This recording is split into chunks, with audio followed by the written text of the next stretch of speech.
Hi అండి. చాలామందికి ఒంట్లో సరిగ్గా రక్తం లేకపోతే పీరియడ్స్ సరిగ్గా రావండి. అలాగే జుట్టు కూడా విపరీతంగా ఊడిపోతుంది. ఇంకా చర్మం కూడా పాలిపోయినట్లు అయిపోతుందండి. రక్తం ఒంట్లో సరిగ్గా లేకపోతే. అలాంటప్పుడు బీట్రూట్, క్యారెట్ జ్యూస్‌గా చేసుకుని చాలామంది తాగుతారండి. ఇంకొంతమందికి అసలు బీట్రూట్ తినాలంటేనే చాలా ఇబ్బందిగా ఉంటది. ఇంకా అలాంటి వాళ్ళు కొంతమందైతే ఫ్రై చేసి పెట్టినా కూడా ఇష్టపడరండి. ఇంకా అలాంటి వాళ్ళ కోసం ఇది చాలా బెస్ట్ ఆప్షన్ అనే చెప్పాలండి. బీట్రూట్ తినడం వల్ల ఎన్నో ప్రయోజనాలు ఉన్నాయి. ఇంకా వంటికి సరైన మోతాదులో మంచిగా రక్తం అందుతుందండి. తినడం ఇష్టం లేని వాళ్ళు ఇలా హల్వా చేసుకుని తింటే స్వీటు తిన్నామనే ఫీలింగ్ ఉంటుంది. అలాగే బీట్రూట్ కూడా మన శరీరంలోకి వెళ్తుంది మన ఒంట్లోకి వెళ్తుంది కాబట్టి సరైన మోతాదులో రక్తం మన ఒంటికి అందుతుందండి. చాలా బాగుంటుంది ఈ బీట్రూట్ హల్వా అనేది. ఒక్కసారి ఇలా వారానికి ఒక 2-3 సార్లు చేసుకొని తినండి. చాలా టేస్ట్గా ఉంటుందండి. ఈ రకంగా బీట్రూట్ హల్వా చేసుకుని తింటే ఇష్టపడని వాళ్ళు కూడా బీట్రూట్ హల్వాని చాలా ఇష్టంగా తింటారండి. ఓకేనండి, నా వీడియో నచ్చినట్లయితే ప్లీజ్ అండి లైక్ చేయండి. అలాగే షేర్ చేసి సబ్స్క్రైబ్ చేసుకోండి. చాలామంది వీడియో అయితే చూస్తున్నారు కానీ లైక్ చేయట్లేదు. ప్లీజ్ అండి లైక్ ఇచ్చి సపోర్ట్ చేయండి. ఓకేనండి. ఇంకా చాలా మట్టికి నెయ్యిలో ఈ బీట్రూట్ అనేది బాగా కుక్ అయిపోయిందండి. ఇప్పుడైతే నేను ఇదేంటంటే బెల్లం పాకం అండి. బెల్లం పాకాన్ని నేను బెల్లం బాగా కరగబెట్టేసుకుని దాన్ని వడకట్టుకుని వేసుకుంటున్నానండి. ఇది చక్కగా గరిటెతో మొత్తం కలిపేసుకోవాలండి. ఇప్పుడు ఇందులోకి నేను గోధుమ రవ్వ, చాలామందికి తెలిసే ఉంటుంది, ఎర్ర రవ్వ అంటే తెలుస్తుందండి.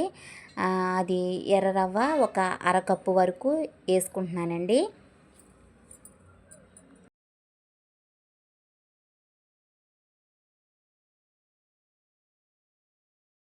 ఇంకా ఈ రవ్వ అనేది కూడా చాలా తొందరగా కుక్ అయిపోద్దండి.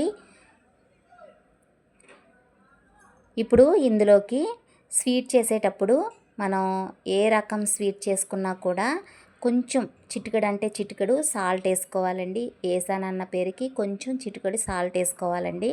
నేను సాల్ట్ వేసుకుంటున్నాను. అలాగే కొంచెం పచ్చకర్పూరం వేస్తున్నానండి. చాలా తక్కువ వేసుకోవాలి.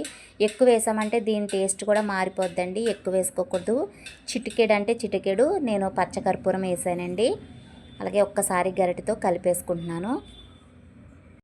ఇంకా ఇందులో వేయాల్సినవి ఏమీ లేవండి. చక్కగా కుక్ అయిపోద్ది. ఇంకా నేను అన్నీ కూడా వేసేసాను కాబట్టి ఇది దగ్గరికి పడిపోయిన తర్వాత వేయించిన జీడిపప్పు వేసుకోవాలండి. ఇది 1 నిమిషం పాటు ఇలా కుక్ చేసుకోవాలండి. ఇదిగోండి చక్కగా ఉడికిపోయింది. వేయించిన జీడిపప్పు కూడా వేసేసుకున్నాను. చూసారా ఎంత చక్కగా ఉందో, చూస్తుంటేనే తినాలనిపిస్తుంది కదా.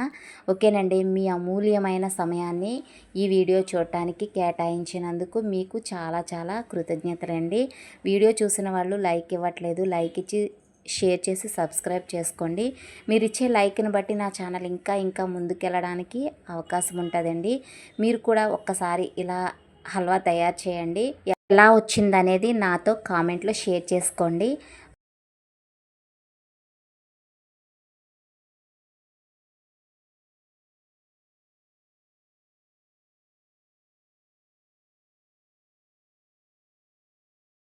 స్కిప్ చేయకుండా వీడియో పూర్తిగా చూసి లైక్ ఇవ్వండి. మీరు ఇచ్చే లైక్ని బట్టి నా ఛానల్ ఇంకా ముందుకెళ్ళడానికి అవకాశం ఉంటుంది. ఓకేనండి, అందరికీ బాయ్.